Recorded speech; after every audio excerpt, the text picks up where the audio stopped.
So it's time to have the eggplant. Tofu with eggplant. Goddess style. That is so good. Amazing.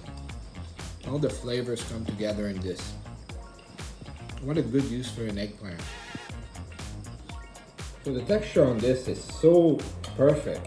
Eggplant is kind of like having the finest beef filet.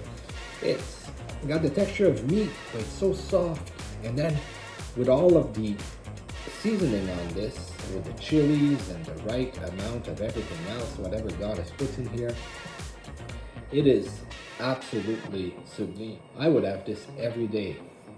You don't miss anything when you have this. Now, this is one of our go-to dish sometimes when we go to an Asian restaurant. But then again, you barely get anything. It's unbelievable. It's like, this is so good. You know, if somebody's trying to get off of meat in his diet, this is really the way to go. Perfectly done. It is one of the best dish going. Go get your tickets and let's get this party started!